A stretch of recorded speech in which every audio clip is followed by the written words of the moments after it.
Hola, buenas tardes. Bienvenidos a Ciencia en Bicicleta, Tejidos de Roca. Esta charla se da en el marco de la exposición Territorio Fósil, Historias Vivas, que hace énfasis en los fósiles de la Tatacoa y en las historias de estos descubrimientos. El desierto de la Tatacoa es el lugar más fosilífero de Colombia y que además ha sido estudiado por paleontólogos de todo el mundo durante los últimos 100 años. En enero de este año, por primera vez, se realizó una expedición paleontológica con investigadores en su mayoría colombianos y además con investigadores locales. A continuación veremos el documental Vida a través de los fósiles, realizado con apoyo de Vencejo Films, en donde contamos la historia de esta expedición.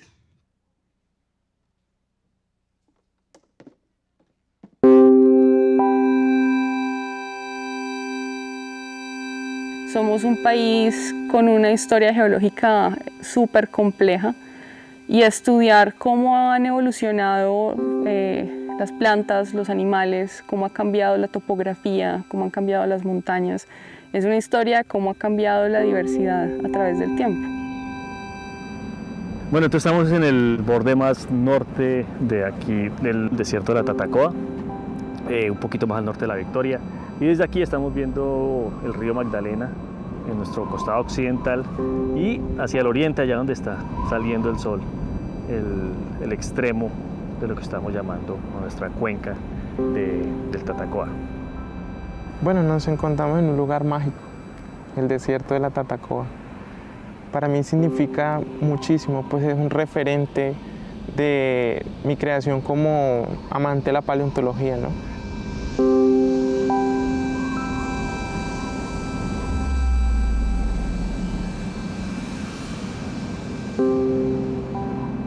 Se puede estudiar cómo se levantó una montaña de 4.000 metros de alto, viendo las rocas a 400 metros de altura al lado del río Magdalena.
En este momento somos un equipo de geólogos, biólogos, paleontólogos y dentro de los mismos paleontólogos hay muchas experticias.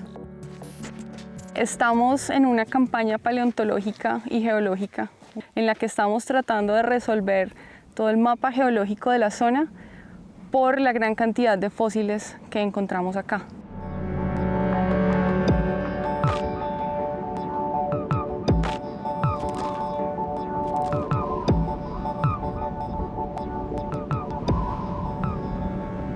Queremos entender cuáles son los factores que detonan un cambio tan drástico. Un bosque tropical húmedo estilo amazónico que vivía aquí hace 15 millones de años al desierto que tenemos hoy en día.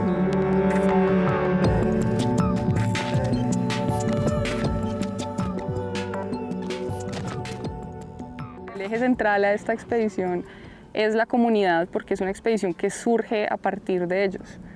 Su mismo interés en querer aprender, en empezar a construir la colección de los vigías del patrimonio, son las bases, es el pilar central a todo esto que estamos haciendo. Y esta es la primera vez en casi un siglo de investigaciones en la venta que primero la investigación es hecha casi toda por colombianos y segundo que la comunidad de la Victoria participa de igual a igual con nosotros en el estudio de los fósiles.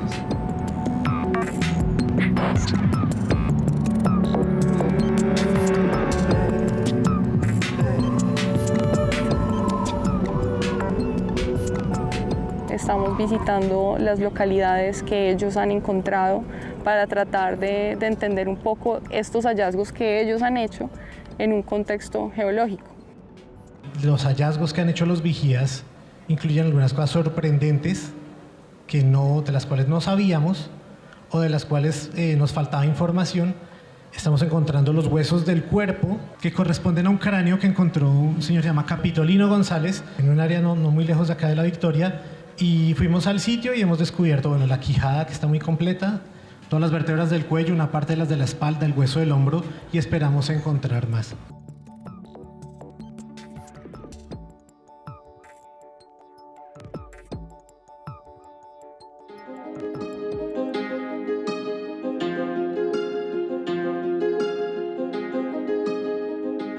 Cuando era niño, que encontré en una zona de la Tatacoa, que se conoce como Cusco, unos fósiles, y esos fósiles crearon en mí como una pasión, una inquietud por conocer un poco más de la paleontología.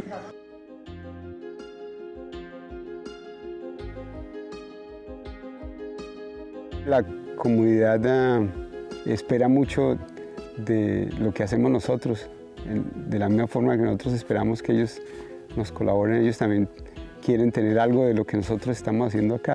Afortunadamente en La Victoria hay un grupo muy fuerte cuya iniciativa ha venido de ellos mismos más que nosotros diciéndoles a ellos qué hay que hacer, que siempre van casi que a la par de nosotros pensando nuevas cosas, intentando lograr que toda esta ciencia que aprendemos les sirva a ellos para generar una diferencia en la economía de sus hogares.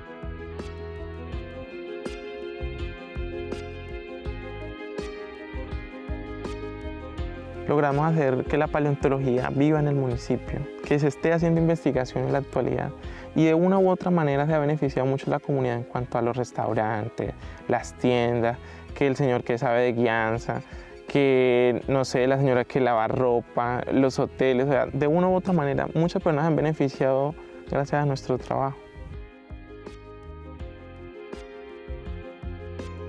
Hay pueblos en Australia, en Estados Unidos, en Inglaterra, que son pueblos que viven de la paleontología, del valor agregado de la ciencia que se hace acá y los fósiles que están acá. Yo estoy convencido que en La Victoria eso se puede hacer y que la Fundación de los Vigías lo va a lograr hacer. Y el pueblo entero se va a beneficiar de toda la ciencia que estamos haciendo acá. El progreso que ha tenido Andrés, la atención que ha logrado reunir de toda la comunidad y esa transición como entre darle valor económico a los fósiles a darle un valor mucho más científico.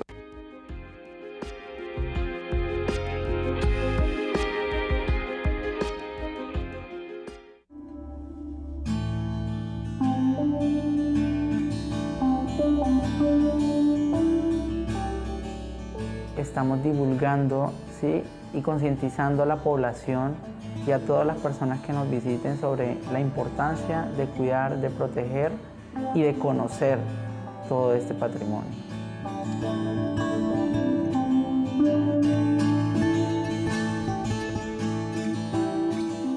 Los vigías nos preocupamos por tratar de inculcarle a chicos jóvenes que se interesen por este tema, que se arraiguen de lo suyo, que aprendan, que quieran protegerlo, que lo conserven, ¿no? Que no dejen que se destruya eso.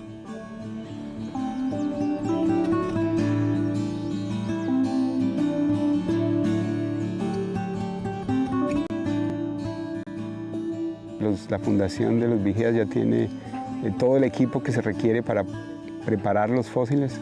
Cuando sale el fósil no sale intacto como usted lo ve en un museo, sino que requiere ser preparado para poderlo estudiar. Y ese paso inicial va a poderse hacer aquí en La Victoria. Ya hay gente que está siendo entrenada para que eso se pueda hacer.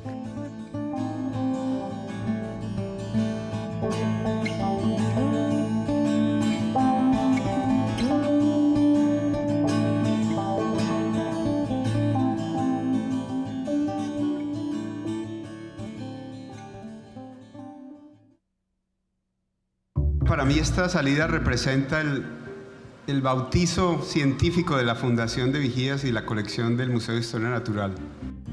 El Museo de Historia Natural de la Tatacoa es el repositorio donde estamos dejando todos los fósiles que se están colectando aquí en La Victoria. El Museo de Historia Natural La Tatacoa es un espacio creado y pensado para proteger, conservar y divulgar el patrimonio natural, histórico, geológico y paleontológico del municipio de Villavieja.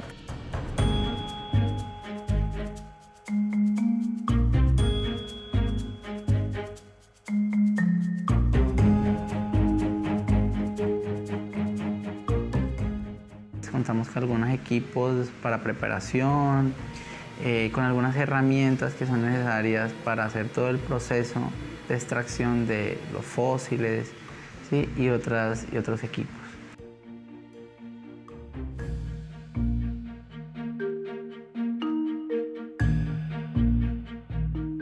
Todo el material que estamos teniendo es suyo, estamos apoyando el museo, que es su colección, y además es bien bonito ver la apropiación que tienen del museo y de los fósiles. En el futuro pues queremos crecer, queremos que cada día se fortalezcan las diferentes actividades que venimos desarrollando, queremos trabajar para empezar a concientizar a las instituciones educativas de la importancia y la necesidad que se debe tener para divulgar e incentivar a los estudiantes que tengan como ese amor, esa pasión, ese respeto por nuestro patrimonio, por la ciencia, por la educación hacia el tema de la geología y de la paleontología.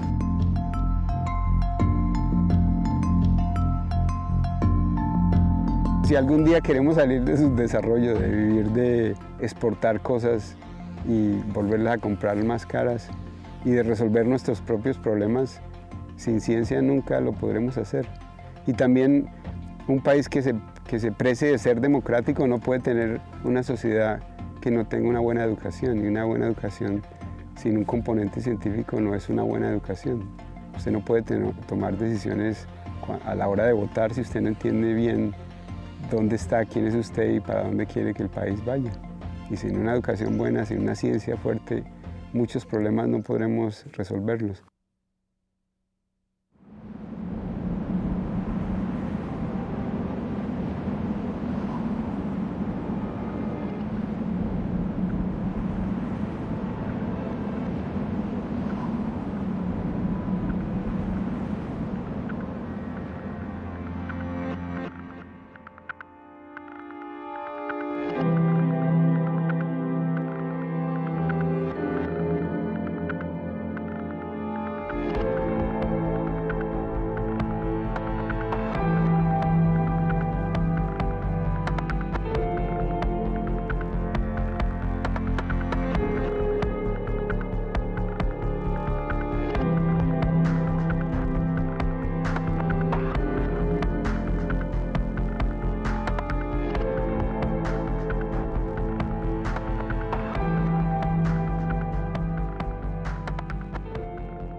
Y para esta conversación tejida de roca, hemos invitado a 3 personas empeliculadas con los fósiles y además con todas estas historias de la biodiversidad del pasado en Colombia. Andrés Vanegas, que lo vieron en el video, el director del Museo de Historia Natural La Tatacoa y de los Vigías del Patrimonio Paleontológico La Tatacoa, habitante de La Victoria, un centro poblado al norte del departamento del Huila. Andrés Cárdenas, doctor en geología y profesor de EAFIT, que es además una institución que ha apoyado mucho este proceso del museo, y con ellos estará conversando Camil Buitrago, él es biólogo y divulgador del Parque Explora. Durante la charla, ya pueden venir nuestros invitados, durante la charla veremos fotografías del Instituto Humboldt, del fotógrafo Felipe Villegas y de los Vigías del Patrimonio.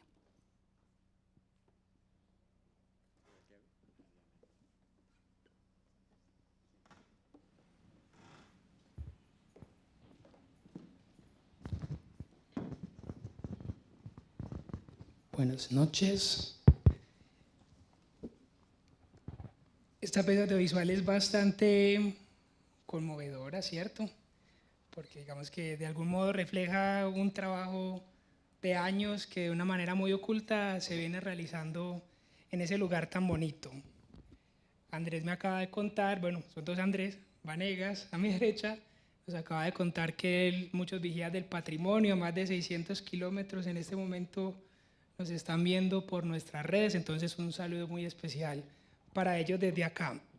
El video es muy bonito, no obstante de la comodidad de estos sillones es difícil dimensionar el calor a los que ellos están expuestos durante horas de caminatas, las trasnochadas, las madrugadas, los accidentes, las fuerzas que tienen que hacer, los equipajes tan pesados con las herramientas que deben llegar hasta esos lugares donde están los fósiles. ¿Cómo uno decide dedicarse a esa vida tan dura? Digamos que la relación de la paleontología de Andrés Cárdenas y de Andrés Vanegas tuvo que comenzar en algún momento especial.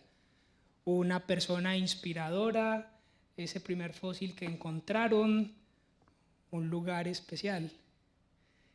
¿Cuál fue ese momento que hizo que ustedes se engancharan para siempre con la paleontología? Profesor Cárdenas, cuéntenos un poco.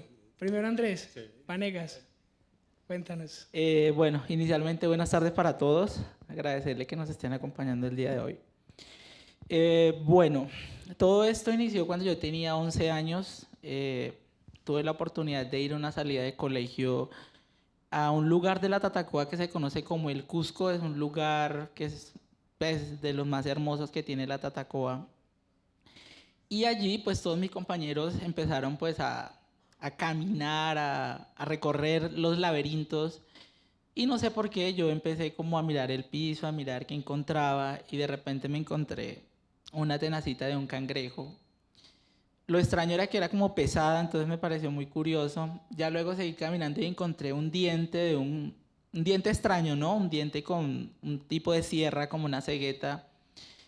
Y pues me lo llevé para mi casa y empecé a preguntarle a todo el mundo eso qué era o a qué animal pertenecía. Realmente no tuve muchas respuestas porque pues la gente allá no conoce mucho del tema de los fósiles y la paleontología, pero igual de ahí nació como esa pasión y esas ganas de seguir investigando, de saber de qué animales o por qué se habían convertido en piedra. Entonces yo creo que en ese momento fue como que me hechizó la paleontología. Excelente. Bueno, mi historia es un poco más, es mucho menos excitante que la de Andrés porque pues básicamente fue leyendo con mi mamá cuando era niño y viendo una serie que me ponía mucho, que era Cosmos, pero un Cosmos que la mayoría de ustedes no han visto, sino que era con un señor distinto que se llamaba Carl Sagan. Y aquí lo que me pasó era que sentía una pregunta muy fuerte de por qué estábamos acá. O sea, ¿qué era lo que, o sea, por qué estábamos acá? Y siempre le preguntaba a mi mamá, pero pues no resolvía esa pregunta. Y luego pasé por el colegio y la universidad y ahí me encontré con unos profesores muy buenos que eran el profesor de biología del colegio, que se llamaba Arcesio Duque, que era de Manizales, y con Fernando Etayo, que también es de Cartago, pero era geólogo y era paleontólogo. Y la clase que más me gustó en la universidad fue la que él me dio. O sea, básicamente yo soy geólogo y terminé estudiando paleontología porque esa clase era muy buena y ahí yo sentí que sí podía encontrar la respuesta a por qué estábamos acá.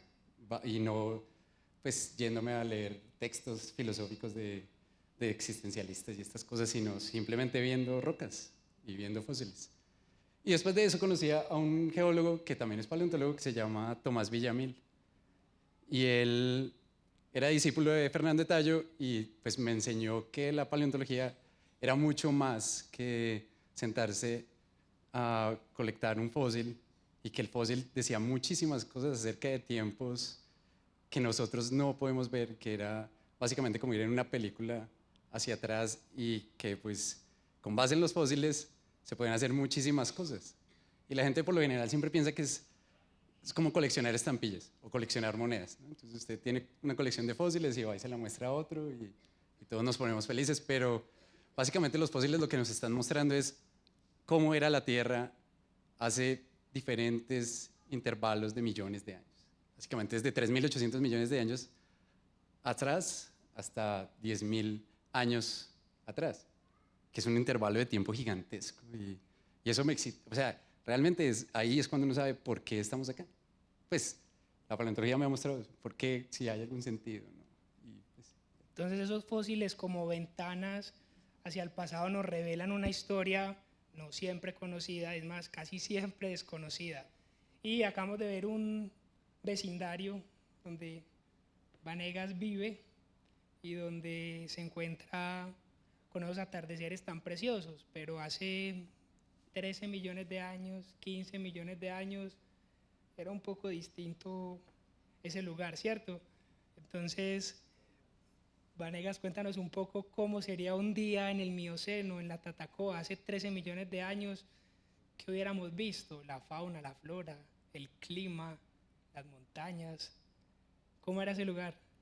Bueno, entonces, a raíz pues, de todas esas investigaciones que se han dado en la Tatacoa, de todos esos restos fósiles que han sido compilados desde hace casi 100 años, se ha reconstruido el ecosistema y realmente lo que teníamos en ese tiempo eran unos paisajes muy parecidos a lo que es hoy día los llanos orientales y también otro paisaje muy parecido como la Amazonía. Entonces había como esos límites entre la Amazonía y los llanos orientales donde habían muchos lagos, muchos pantanos, muchos ríos y hemos logrado saber esto porque hemos encontrado tortugas, hemos encontrado muchos caimanes, hemos encontrado muchos tipos de peces, hemos encontrado muchos mamíferos.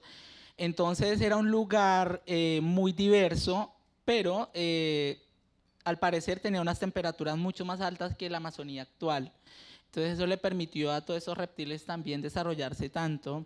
Y pues imaginarme un día en el Mioceno pues sería increíble, ¿no? De pronto viendo un Purusaurus, que fue un caimán gigante que habitó la Tatacoa, devorando un Toxodon, que fue un animal con características, hábitos como el hipopótamo, pero realmente no estaban familiarizados los dos, ¿no? Entonces un lugar muy diverso, muy exótico. Yo me imagino nada más, por ejemplo, este espécimen que tenemos acá, que era un tipo de cocodrilo de hocico largo, que el paleontólogo nos dice que tenía unos 6 metros, ¿sí? Entonces, pues, me imagino que en ese tiempo no podríamos estar nosotros, no podríamos sobrevivir mucho tiempo en ese lugar. Y ese cocodrilo era acuático, ¿cierto? Y vivía en un río que hoy pues, está a unas cuadras de tu casa, donde vemos bocachicos, picudas, doradas y un montón de peces. Pero en ese Magdalena, de esa época, ese animal, ¿con qué otros pudo haber nadado? Bueno, hemos logrado encontrar, por ejemplo, más o menos unas 7 especies entre caimanes y cocodrilos. Hemos encontrado 3 familias de tortugas, tortugas terrestres, acuáticas y otras relacionadas con las matamata que viven en la actualidad. Hemos encontrado restos de Pirarucús, restos de bagres rayados, hemos encontrado delfines, hemos encontrado restos de manatíes. Bueno, una gran diversidad de peces, más de 25 tipos de peces. Y pues unos caimanes muy grandes como el que les hablé anteriormente, el Purusaurus. Hasta el momento se dice que el espécimen más grande tenía 8 metros, pero realmente la Tatacoa lo sorprende a uno cada día. Siempre que vamos nosotros a campo hemos encontrado cosas completas, cosas más grandes, entonces yo creo que cada día nos sorprende. Para los paleontólogos es un sueño ir a la Tatacoa porque usted ya se divierte encontrando fósiles, es increíble. Bueno, ¿y cómo es posible pasar de ese verde exuberante, casi como amazónico, del Orinoco, a estos ocres desteñidos, no menos bonitos, como es la Tatacoa en la actualidad? Entonces, profesor Cárdenas, ¿cómo puede suceder del verde al ocre esa transformación? Bueno, es que la historia de estas rocas de la Tatacoa, aparte de eso, tienen unas rocas que están, o sea, estamos viendo rocas del Mioceno, más o menos 14, 11 millones de años. Son las rocas donde Andrés ha encontrado todos estos fósiles y donde ustedes están viendo que los del documental ahí se encuentran los fósiles. Pero debajo de estas rocas hay otras rocas, hay unas rocas que son la formación Saldaña, que son del Jurásico, y hay un componente también de rocas sedimentarias que son del Cretácico. Y pues no se ven mucho en superficie, solamente se ven unas pocas áreas con estas. Y esto lo que nos muestra es que ese es el espacio de esa cuenca que hoy se llama la cuenca de Neiva. Ha cambiado a lo largo al menos de los últimos más o menos 200 millones de años. Y lo que estamos viendo ahí es cómo la geología, cómo la generación de montañas, cómo la generación de océanos, de mares hipicontinentales ha cambiado la depositación de estas rocas. Entonces, en estos últimos 11, 14 millones de años, lo que estamos viendo es un bosque húmedo tropical, como lo escribe Andrés. No vemos las plantas porque la meteorización destruye muy fácil el tejido de las plantas ahí, pero sí vemos todos estos organismos que nos están mostrando que había un bosque húmedo tropical. Y después de esto, al mismo tiempo que se estaban depositando estos sedimentos donde están estos fósiles, también se estaba levantando la cordillera oriental. Si ustedes más o menos se pueden ubicar, el desierto de la Tatacoa queda entre el Magdalena y el flanco occidental de la cordillera oriental. Y ahí, hoy, pues debido a que está la cordillera completamente levantada, la oriental, entonces toda la humedad se queda en la zona oriental de la cordillera oriental y no puede llegar a la cuenca. Entonces, debido a eso, pues a lo largo del tiempo es que el bosque seco tropical ha empezado a dominar más el bioma y el bosque húmedo tropical pues ha cambiado a otros sitios. Y este bosque seco tropical pues necesita unas características que son las que tiene hoy el desierto de la Tatacoa, ¿no? Que es por debajo de los 1000 metros, básicamente estamos a 400 metros. Y también que cuando llueva la pluviosidad no sea mayor a 1000 milímetros cada vez que llueve, entre 1000 y 1500. Y entonces, como se tiene este bosque seco tropical, y aquí ya es una cosa que tenemos que entender hoy, es que el bosque seco tropical es un bioma muy frágil. Y aquí, pues, si ustedes se dan cuenta, nosotros hemos empezado a intervenir este ecosistema y por eso es que ya no es un bosque seco tropical, sino empieza a volverse cada vez más árido, y esto es porque pues, hemos introducido ganado, cabritas y bueno, todas estas cosas que rompen con la vegetación igual que nosotros, y el bosque seco también está desapareciendo en este momento. O sea, en un momento, no creo que sea muy lejano, va a llegar a no haber más bosque seco en esta área. Entonces, una de las otras cosas que debemos hacer es ver cómo llevarle agua a esta región. Y pues, otra de las cosas que se pueden hacer con la geología, no con la paleontología, pues es ver dónde está el agua subterránea y tratar de llevarla a los habitantes y también pues, al bosque un poquito, porque pues, necesita agua.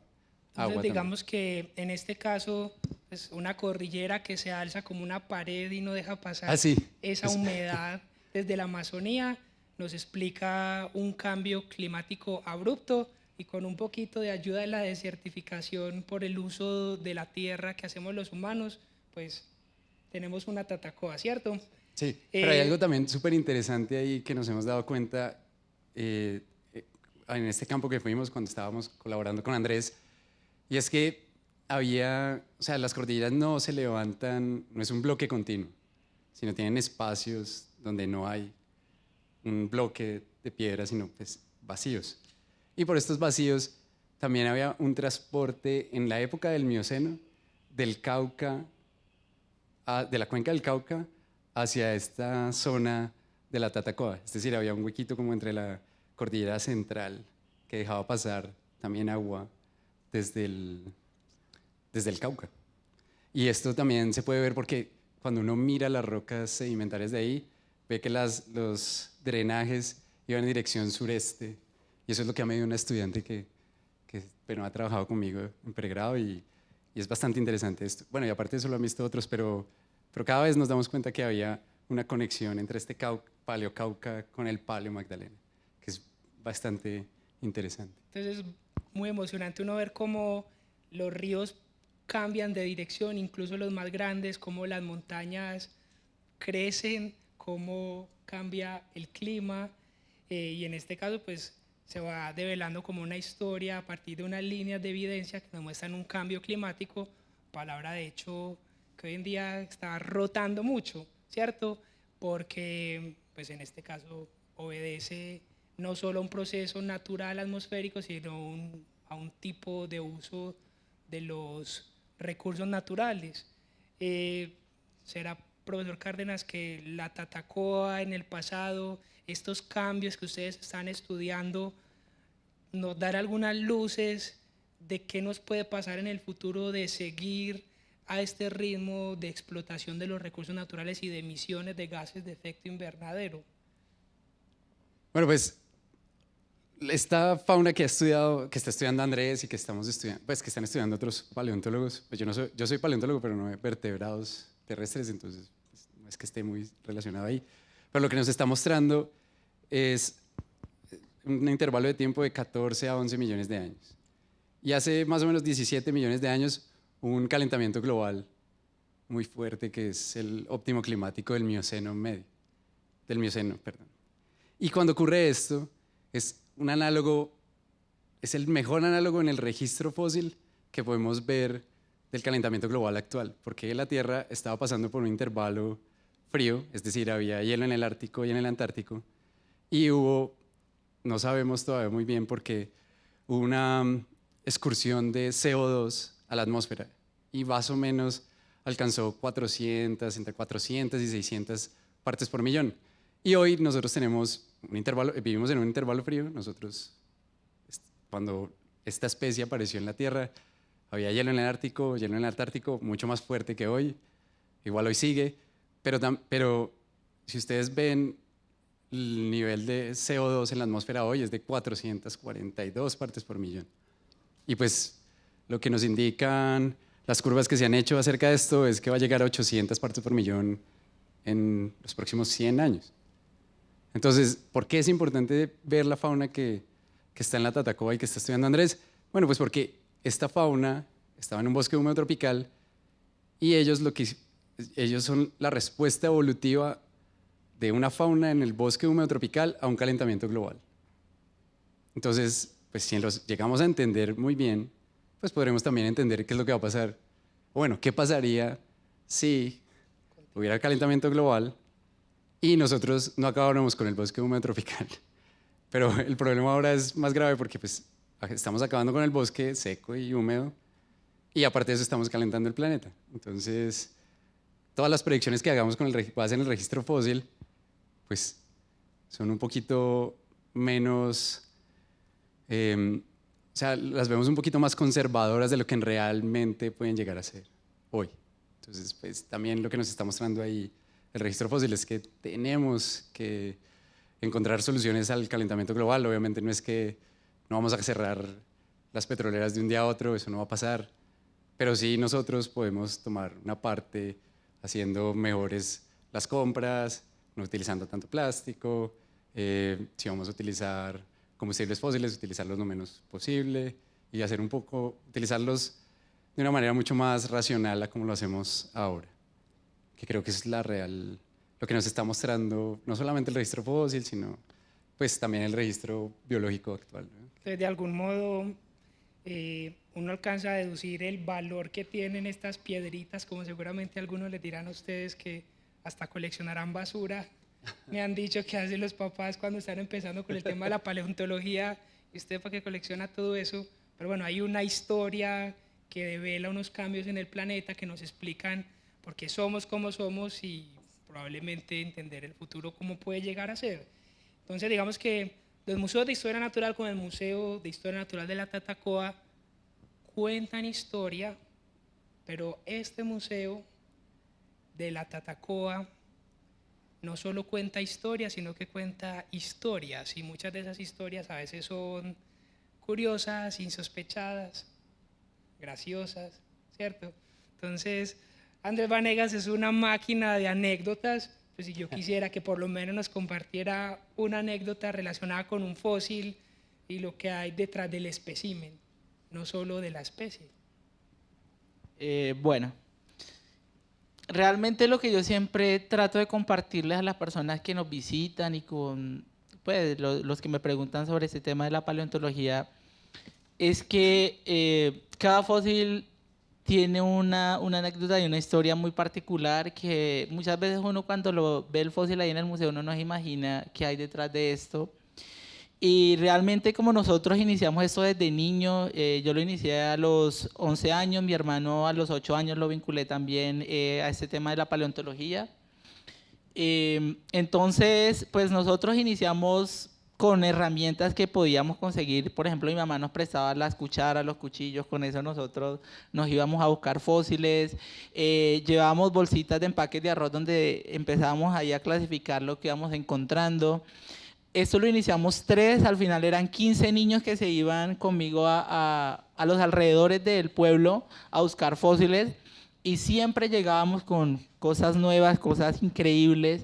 Entonces, de esta forma fue que se empezó a crecer la colección y en estos momentos pues tenemos más o menos unos 3.000 especímenes ya y cada día va aumentando porque siempre que vamos a campo encontramos cosas nuevas. Una de las historias bien particulares es de este espécimen que tenemos ahí. Es un tipo de cocodrilo que se conoce como gavial. Y este espécimen ha tenido 3 momentos. El primer momento resulta y pasa que hay un terreno que se llama Finca La Fortuna. Y entonces uno de los hijos de los dueños del terreno, una vez caminando por ahí buscando un ganado, se encontró la cabeza de ese gavial y él le pareció fácil pues levantarlo porque pensó que eso era muy sólido y cuando lo levantó pues simplemente quedó en muchos pedazos. Pero entonces él decidió recogerlos todos en una bolsa y se los llevó para la casa. Entonces él se llama Capitolino González. Y la mamá pues no le gustó mucho que hubiera llevado todas esas piedras a la casa, ella le dijo esos huesos, dijo bote esos huesos porque me están haciendo estorbo aquí en la casa. Entonces por ahí alguien me contó, mire que doña Lucía, el hijo por ahí encontró unos huesos y ella los va a botar porque le están haciendo estorbo en la casa. Entonces dijo, pues vaya, hable con ella a ver si ella se los regala. Entonces me fui a hablar con la señora, entonces le dije, no, pues si usted no los necesita o si los van a botar, pues yo me los llevo. Entonces le dijo esto, Capitolino, mire que él se quiere llevar esos huesos, déjense los que me están haciendo estorbo acá en la casa. Entonces cuando me pasó la bolsa y la abrí y vi el hocico de ese animal, pues fue para mí una sorpresa increíble. O sea, inmediatamente pues pude saber que era un gavial de estos porque nosotros realmente durante todo el tiempo que hemos buscado fósiles pues hemos querido aprender. Entonces nosotros por la internet buscamos o le preguntamos hay veces a personas que conocen del tema. Muchas veces hacemos comparaciones, nos encontramos por ejemplo una placa de una babilla actual, la comparamos con un fósil, nos damos cuenta que puede ser de un animal parecido. Entonces de esa forma es que nosotros hemos aprendido. Entonces cuando yo lo vi yo inmediatamente, uy, esto es un gavial, increíble, y me lo llevé para mi casa, eso fue en una noche.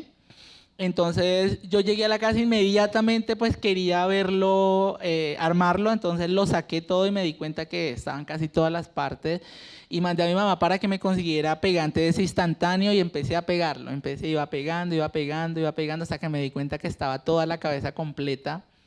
Fui terminando como a la 1 de la mañana de empezar a armar todos los pedacitos, irlos pegando y al final pues para mí fue increíble saber que tenía un cráneo de un gavial completo y que pudo haber estado por ahí tirado porque pues ese era el fin que tenía él. Y también dentro de la bolsa iba un pedacito de la mandíbula de abajo del gavial, entonces lo que me dio una idea de que posiblemente ahí en donde encontraron ese cráneo podía haber más del animal. Entonces le pedí a Capitolino que me llevara hasta el sitio donde lo había encontrado. Entonces fuimos al lugar, empezamos a excavar y solamente encontramos unos colmillos, unos pedacitos de costilla y ya. Entonces pues ese día no encontramos nada. Y 2 años después volvimos otra vez al mismo lugar, o sea, íbamos pasando y decidimos ir al lugar con un profesor de la Universidad de los Andes, Andrés Link, y aquí un vigía que lo tenemos también acompañándonos el día de hoy. Entonces nos fuimos al lugar y entonces yo le dije, bueno, excavemos nuevamente a ver qué podemos encontrar. Y vaya sorpresa que nos encontramos la mandíbula inferior del animal ese día. ¿Sí? Entonces la excavamos, estaba toda completa. Ese día iniciamos la excavación a las 4 de la tarde y terminamos casi, iban a ser las 7 de la noche cuando terminamos de excavarla. Y entonces pues para nosotros fue increíble ya tener toda la cabeza completa, pero ya un paleontólogo que lo está estudiando dijo, si usted encontró esos restos de costilla, ahí tiene que haber más. Entonces en la expedición que se hizo en enero y febrero, pues se fue un grupo a excavar nuevamente al lugar y empezaron a encontrar vértebras, empezaron a encontrar costillas, empezaron a encontrar parte del hombro del animal. Y pues en estos momentos es el espécimen de gavial más completo que se ha encontrado en la Tatacoa. Y el animal, el paleontólogo dice que pudo haber tenido unos 6 metros. ¿Sí? Entonces de ellos se han encontrado varios, pero muchas veces se encuentra o la cabeza o la mandíbula inferior, nunca se han encontrado juntas. Entonces es la primera vez que podemos tener gran parte de este animal. Y así como esto nos han pasado anécdotas con muchas cosas, fósiles que nos ponen muchos retos, ¿sí? Hay veces podemos estar una semana excavando, muchas veces nos toca buscar, sacarlos cargados con costales desde muy lejos. Un día nos tocó cargar una tortuga como 4 kilómetros, un plastrón de tortuga muy grande, entonces, y con unas temperaturas que muchas veces alcanzan más de 45, inclusive hasta 50 grados, entonces es un reto muy grande, pero ese amor que le tenemos a esto, esas ganas de conservar ese patrimonio es la que nos da fuerza para seguir haciendo esto. Andrés, una pequeña pregunta, que estoy viendo unos loops de imágenes y ahorita hay una donde están todos los vigías del patrimonio y hay un letrero de un laboratorio. Aquí apunté Valerie Anders. Cuéntanos así en resumen, porque ese hombre es una máquina de contar historias. Ese nombre, ¿de dónde viene? ¿Y qué hay detrás de ese nombre? ¿Cómo lo interpretan por allá? Bueno, nosotros siempre queríamos que todo el proceso desde que encontráramos los fósiles hasta que se hiciera el estudio, la preparación, se hiciera ahí en La Victoria. O sea, cuando uno escuchaba historias desde niño que los japoneses se llevaban los fósiles, entonces yo dije, bueno, si se llevan los fósiles, entonces el día de mañana las nuevas generaciones no vamos a poder conocer ese patrimonio tan hermoso. Entonces nos propusimos a tener un laboratorio, ¿sí? Hemos tenido el apoyo del Smithsonian y pues por medio del Smithsonian hay un astronauta, el del Apolo 8, Bill Anders, pues que ha aportado unos recursos, entonces parte de esos recursos los hemos destinado para construir el laboratorio. Entonces, pues se decidió hacerle un homenaje a la esposa de Bill Anders, que pues estaba con problemas de salud y pues para animarla y todo eso. Entonces, el laboratorio se llama Laboratorio de Paleontología Valerie Anders.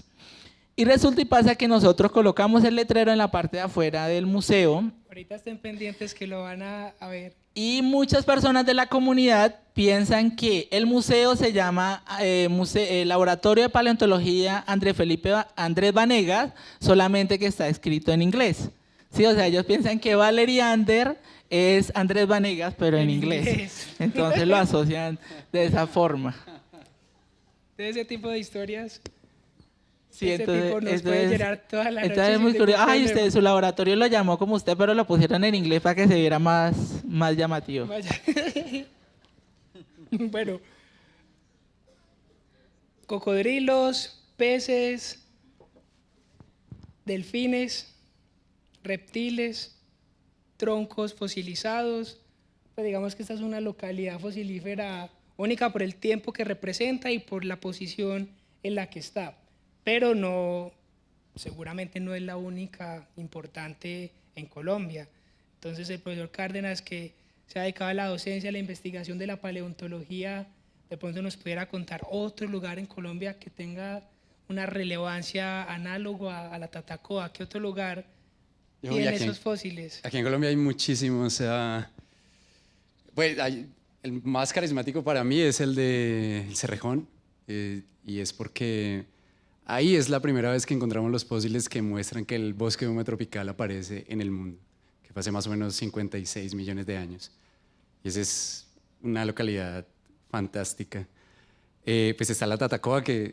Pero bueno, esta del Cerrejón también es como como esas anécdotas de Andrés. O sea, hace más de 60 años los geólogos están dinamitando esas rocas, sacando carbón, y fue nada más hasta el 2006 que un amigo mío fue allá y se dio cuenta que había muchas hojas fósiles y empezamos a estudiarlas. Pues las empezó a estudiar él. Entonces también vean que no solamente pasa en La Victoria, también pasa en todo lado. Esa es una. La otra es si ustedes van a San Vicente del Chucurí, ahí también hay unas rocas del Cretácico y ahí está trabajando un amigo mío que se llama Javier Luque.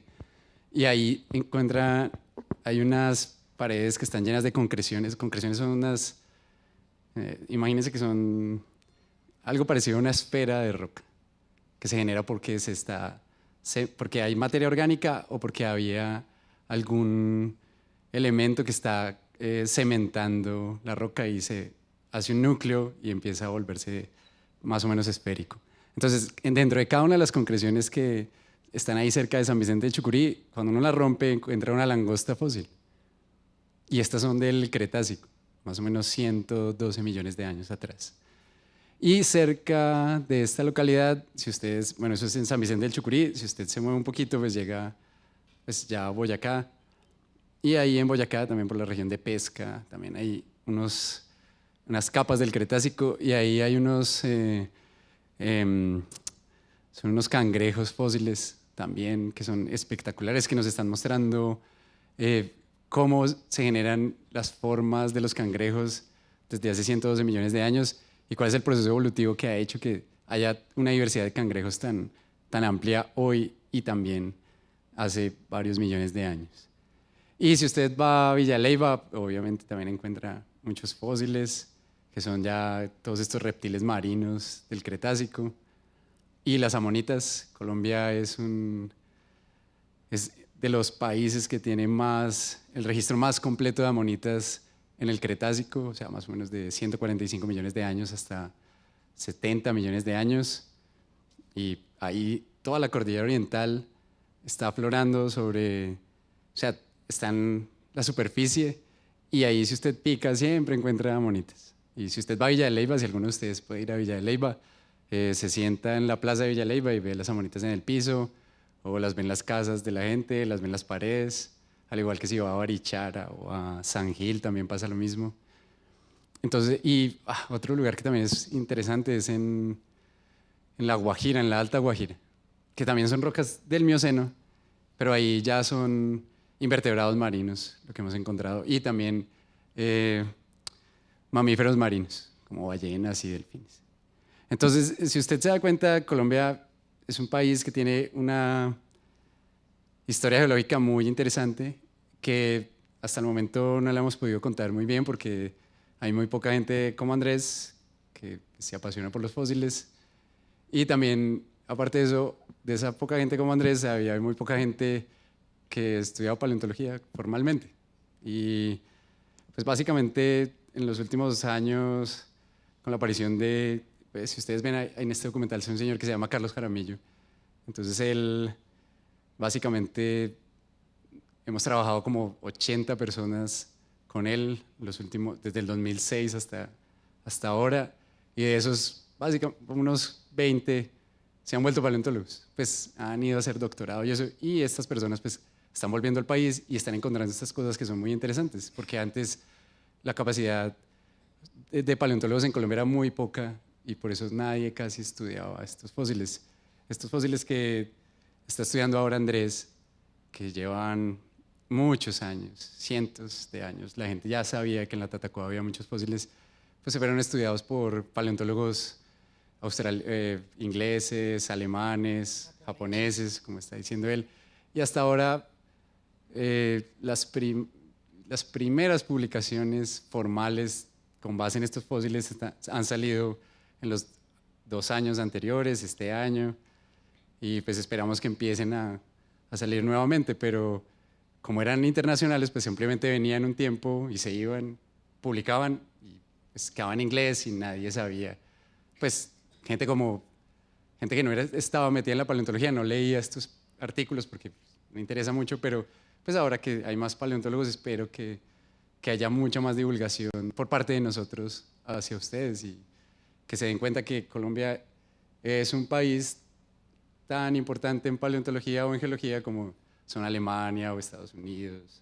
Entonces Rusia. estamos llenos de localidades fosilíferas relevantes, de distintas antigüedades, con distintos grupos de plantas, animales y microorganismos representados. Ahora nos están viendo un montón de personas, pues para las más grandes quizás alguna de la paleontología fue un sueño frustrado, para otros quizás los más jóvenes todavía es como un sueño en latencia, y cada uno de ustedes, Andrés Cárdenas desde la formalidad de la docencia y la investigación, y Andrés Vanegas desde su historia de vida en una tierra repleta de fósiles, son paleontólogos. Eso quiere decir que en Colombia esa es una opción de vida, es una posibilidad académica y hoy en día un campo como muy promisorio de cosas por descubrir. Sí, yo creo que todos los aspectos que involucran ciencia y todo, o sea, realmente lo más importante, o sea, lo que a mí me gusta mostrarle a la gente es que la ciencia natural tiene cabida para todos.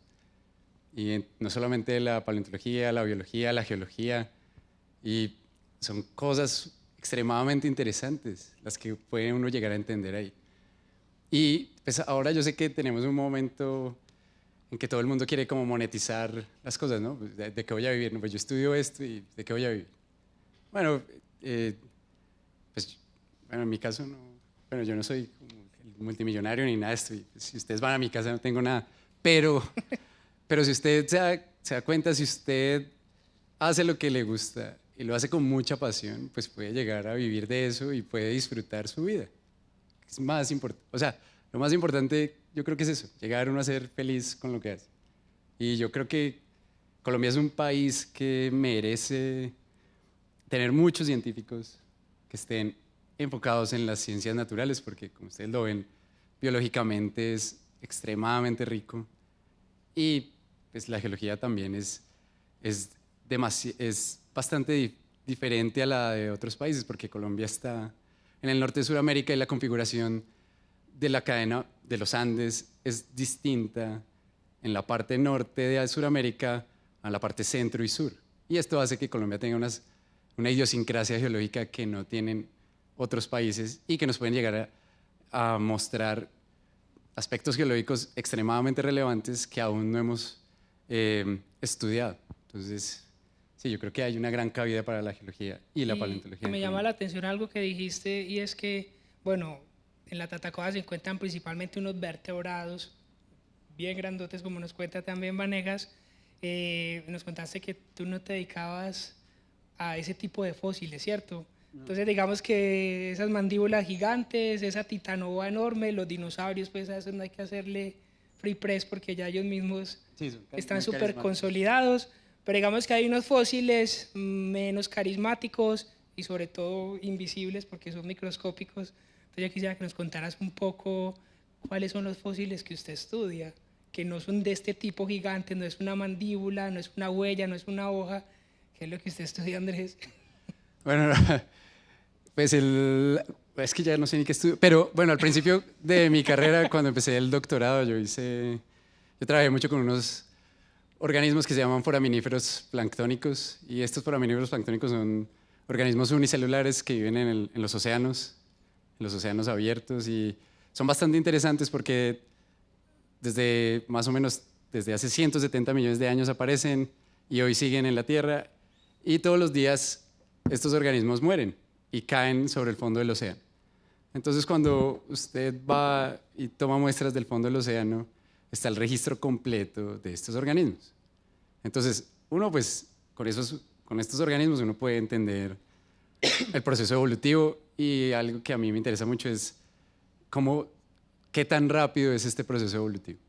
Entonces ahí usted tiene tiempo más los organismos, cambio morfológico, entonces puede saber a qué velocidad va la evolución y también puede llegar a entender qué está determinando esos cambios en velocidad de la evolución. Y lo otro es que estos organismos tienen carbonato de calcio, tienen una conchita de carbonato de calcio. Y esta molécula tiene oxígeno, tiene un elemento que se llama oxígeno y otro elemento que se llama carbono. Y con base en esto nosotros podemos entender cómo era el clima de los últimos 170 millones de años. Entonces podemos determinar en grados centígrados hace 170 millones de años cuál era la temperatura en el Pacífico o cuál era la temperatura en el Atlántico hasta hoy. Entonces estos datos son extremadamente relevantes pues, porque nos ayudan a entender cómo ha cambiado el clima, cómo es el clima a lo largo del tiempo y también pues, cómo sería la distribución de las corrientes oceánicas. Entonces esos son los fósiles que yo estudiaba, pero ahora básicamente pues ya estudiando, pues ya de profesor, entonces ya me toca más bien como acomodarme a lo que los estudiantes quieren, ¿no? Y por ejemplo, estoy involucrado pues conocí a Andrés, pues porque fui a la Tatacoa, también estuvimos haciendo ahí un ejercicio de cartografía, pero básicamente yo tenía una estudiante de maestría que se llama Laura Mora y con ella lo que queríamos ver era coger todos estos fósiles de vertebrados y ponerlos en una base de datos y tratar de entender cómo el bosque húmedo tropical había cambiado en ese punto, en la Tatacoa, a lo largo de 3 millones de años. Entonces, con ella básicamente lo que vemos son los datos, muestran cómo el bosque húmedo tropical va cambiando porque los ríos, los drenajes de los ríos también se van moviendo, entonces a veces en unas capas se ve el río, en otras capas se ve la ribera del río, en otras capas se ven las llanuras de inundación de los ríos y esto pues nos está mostrando es el bosque húmedo tropical, pero en pequeños pedacitos que al final cuando usted los junta pues ve una película del cambio del bosque húmedo tropical a lo largo del tiempo. Y eso es lo que estamos haciendo ahora. Excelente. Y Andrés, ¿y usted? Que por un camino distinto, alejado inicialmente de la academia, hoy es un paleontólogo, el director del Museo de Historia Natural de la Tatacoa. Sé que le diría a esa gente que nos está viendo, que tiene esa curiosidad por la paleontología, quizás algunos quisieran estudiarla. Bueno, ahí está Valeria Anders, en este momento que aparece el letrero. ¿Usted qué le diría a esas personas? Bueno, pues nosotros esto lo iniciamos como un juego de niños, ¿no? Que nos llamó la atención pues todos esos objetos extraños que encontrábamos y ya luego nos fuimos dando cuenta de la importancia que esto tenía, ¿sí? A nosotros nos decían que éramos locos, que para qué recogíamos piedras, que bueno, que eso no servía para nada. Y bueno, yo nunca escuché eso, yo siempre pensaba que eso era importante. Después de que escuchaba lo de los japoneses y todo eso, yo decía, no, hay que trabajar a esto, hay que tener un museo, hay que proteger esto. Y se han dado las cosas y me he dado cuenta que es algo muy importante, que la paleontología está al alcance de todos. Sí, hay muchas veces usted ve estas películas de Jurassic Park y otras cosas de otros países, uno dice, no, como que eso no está a nuestro alcance. Pero realmente cuando nosotros vamos a campo y los encontramos o tenemos que excavar para sacarlos, que tenemos que usar las mismas herramientas, que debemos usar los mismos procedimientos para poder extraerlo y que eso no se vaya a dañar, entonces nos damos cuenta que es algo que está a nuestro alcance y que de una u otra manera nos beneficia a toda la comunidad. Sí, o sea, porque por ejemplo con eso la gente ahora está construyendo hoteles, está también abriendo restaurantes, hay algunas personas que están acompañando muchas veces cuando van los investigadores o van grupos, entonces como que se está moviendo la economía del pueblo. Además la gente ya siente el museo como algo de ellos, ¿sí? como que tienen el sentido de pertenencia de cuidar y proteger esto. Y realmente, aunque yo en un tiempo tuve que trabajar como guarda de seguridad porque yo dije, no, los fósiles no me van a dar para vivir, entonces me tocó irme a la ciudad de Neiva a trabajar como guarda 5 años en la Universidad Surcolombiana de Neiva.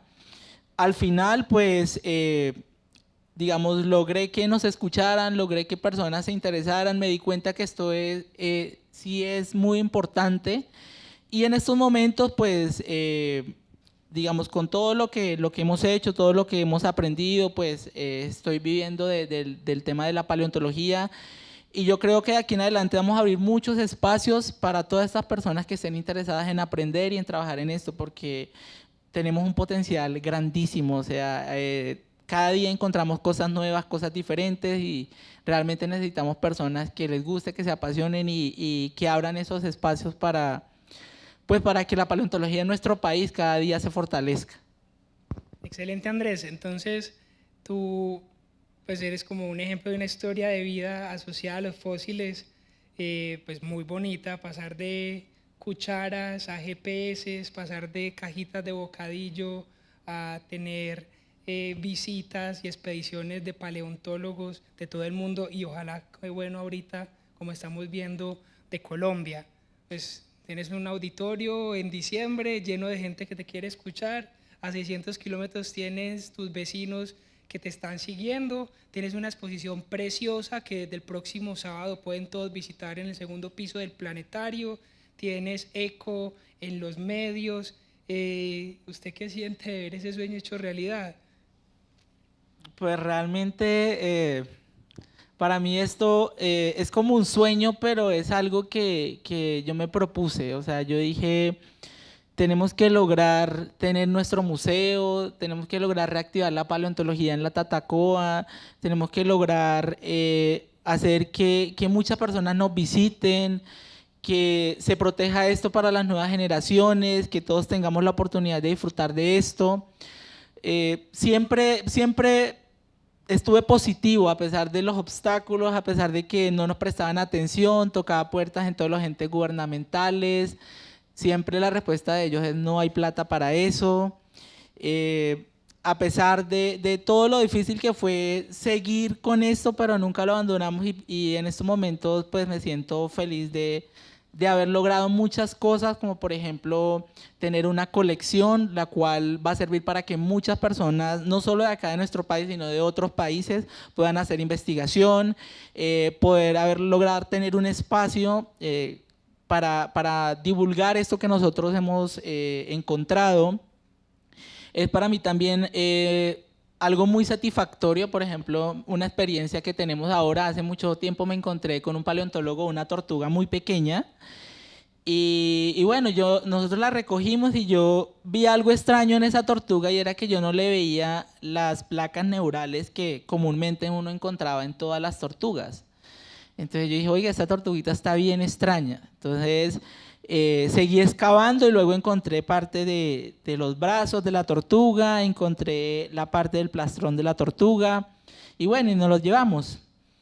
Y entonces cuando llegó el experto en tortugas se dio cuenta que era una nueva especie para el norte de Sudamérica y él decidió hacernos un homenaje. Entonces la tortuga próximamente ya va a estar publicada y la van a llamar Mesoclemis vanegasorum.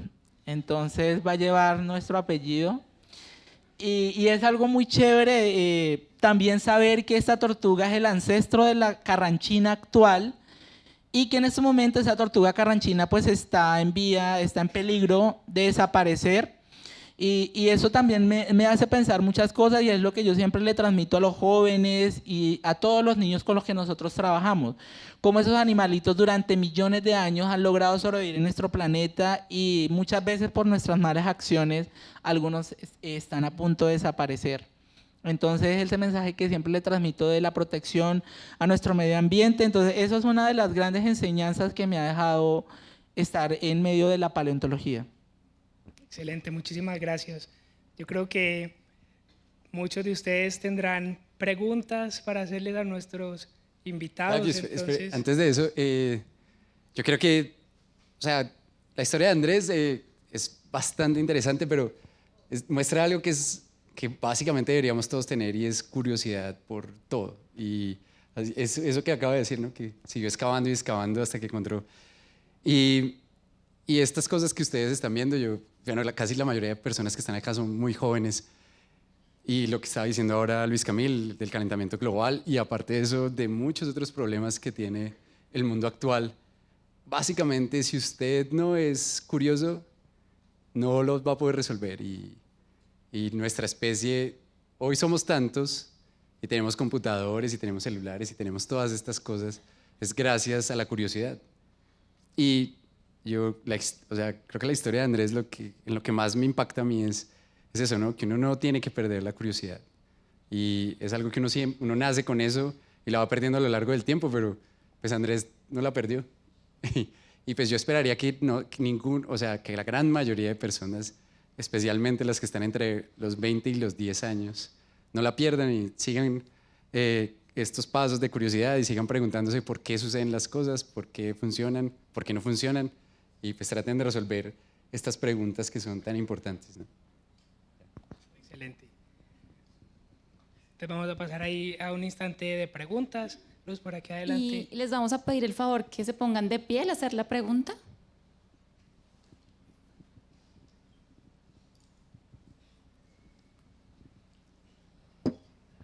Felicitaciones a los señores de la mesa por su brillante exposición sobre la Tatacoa. Y un saludo muy especial y cordial a mi paisano Vanegas. Un abrazo, Opita. Me lamento hoy día que 50 años atrás no le cogí la caña a compañeros de internado en la mesa de Elías que me invitaban a San Agustín y a Isnos, y otros a Teruel y a Baraya. Ellos me hablaban con efusión del desierto de la Tatacoa y de que era interesante pues excursionar por allá, pero mi vocación para nada en ese momento era la arqueología ni la paleontología.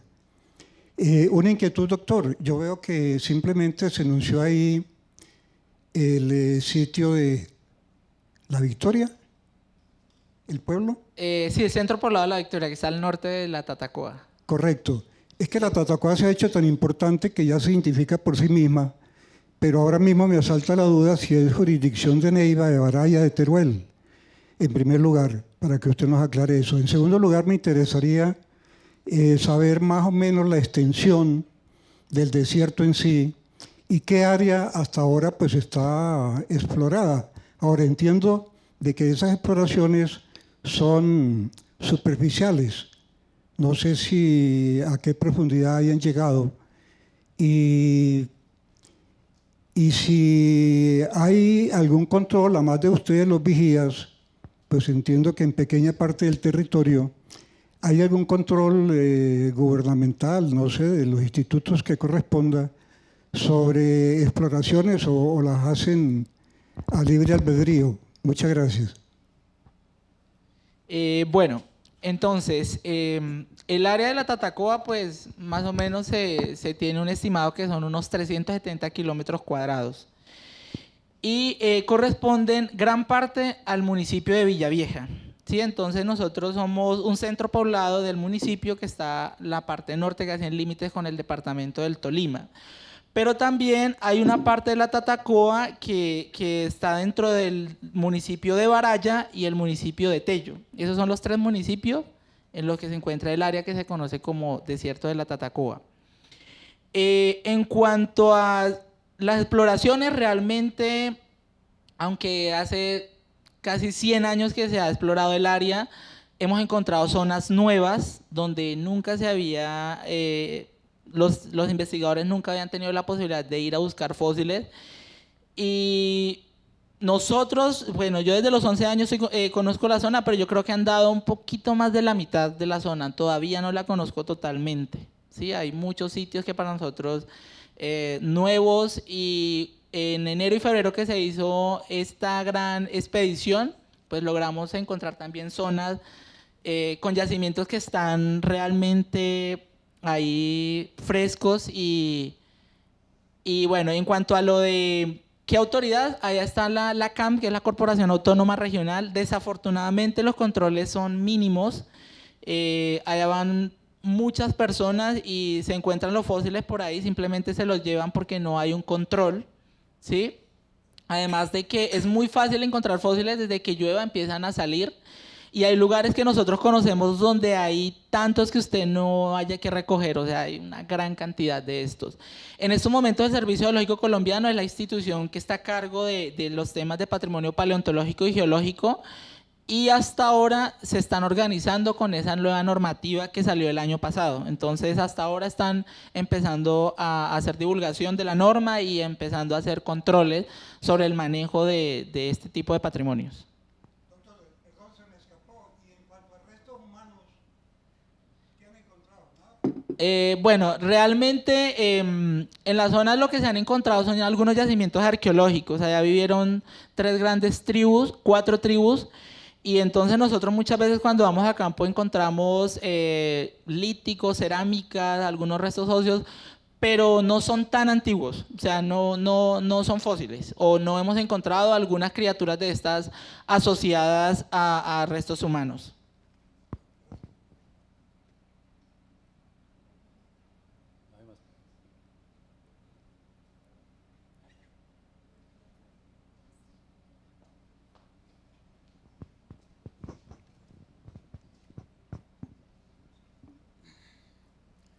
Primero que todo, buenas noches. Quería preguntarle, ¿el museo al cual hacen referencia es el museo que se encuentra en Villavieja o en el centro de La Victoria tienen otro museo? Aparte de eso, quería preguntarle, no sé, no hablaron como acerca del tema del desierto gris, que también está pues como ubicado en la Tatacoa. Ahí conocen como se conoce es el Valle de los Silópalos, que también hace pues como parte de fósiles. No sé si eso también lo estudian ustedes o ya es otro tema completamente aparte. Bueno, en estos momentos en el municipio hay 3 museos de paleontología. Está uno que es el Museo Paleontológico de Villavieja, que es el más conocido y que ya lleva como 50 años de que se abrió este espacio. El nuestro, el Museo de Historia Natural La Tatacoa, está ubicado en el centro poblado de La Victoria, está al norte del municipio, y es otro espacio que hemos creado nosotros hace poco tiempo. Y hay otro que es el Museo de la Tormenta. También hay un señor que desde niño empezó a coleccionar fósiles, está ubicado en el centro de la zona de la Tatacoa, en una vereda que se llama El Líbano. Entonces hay 3 lugares en los que usted puede ir a visitar y ver estas colecciones. Ahora, en cuanto si estamos nosotros estudiando esa área, realmente nosotros nos estamos enfocando en la parte norte del desierto de la Tatacoa. La mayoría de las investigaciones han tenido lugar en la parte sur, en la parte que es más visitada por los turistas, en la zona que se llama Cusco, en la zona que se llama Los Hoyos, ¿sí? Y esa zona del Valle de los Silópalos. Pero también en la Tatacoa se encuentran unas capas donde hemos encontrado, por ejemplo, los megaterios, que son esos perezosos gigantes que tienen, que medían más o menos unos 7 metros de la cabeza a la cola. Entonces hay unas capas donde hemos encontrado restos de estos, y se han encontrado restos también de mastodontes en el área de Los Hoyos, en ese que llaman desierto gris.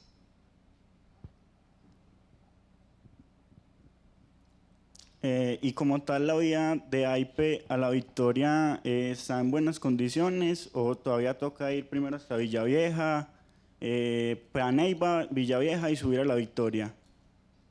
En estos momentos hay 3 formas de llegar al centro poblado. Una es entrando por el departamento del Tolima.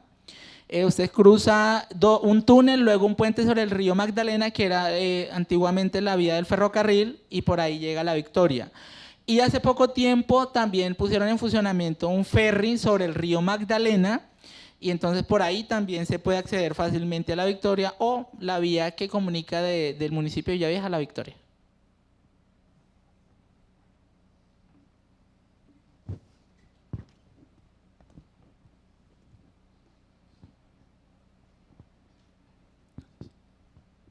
Bueno, buenas noches. Felicitarlos por su exposición, por el trabajo que han hecho pues, en la Tatacoa, pues, una zona tan rica pues, en esta fauna pues, que ya casi todos conocemos.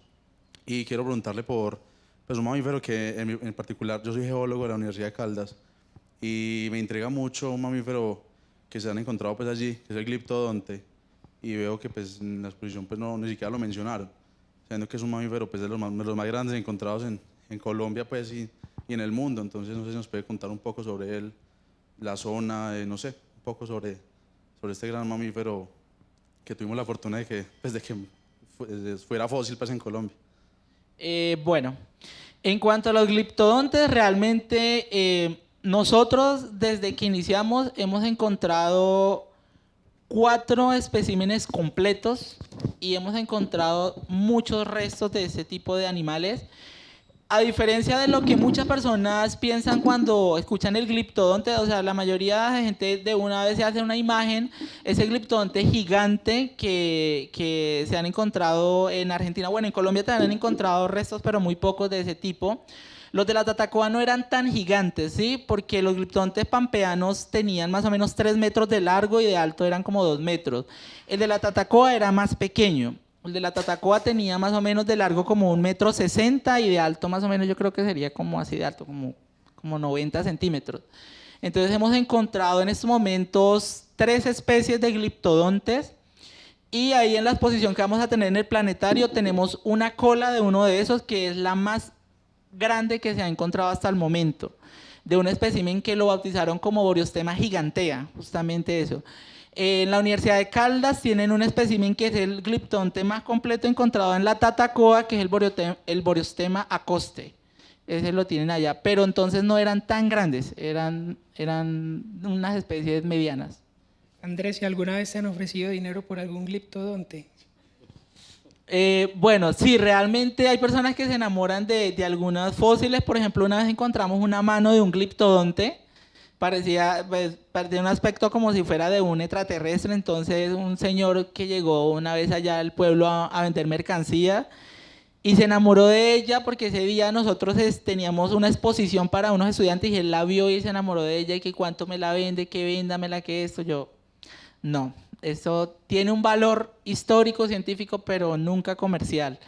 Entonces, y hay personas que piensan que yo ya en estos momentos tengo una gran riqueza porque pues estoy a cargo de todos esos fósiles, pero realmente yo les digo, la riqueza que he obtenido es en conocimientos, muchos conocimientos a partir de todos esos fósiles que tenemos ahí resguardados.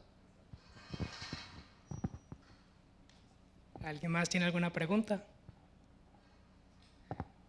Bueno, entonces los esperamos desde el próximo fin de semana en el segundo piso del planetario para que conozcan la exposición de Territorio Fósil sobre la Tatacoa. Muchísimas gracias por venir. Hasta pronto.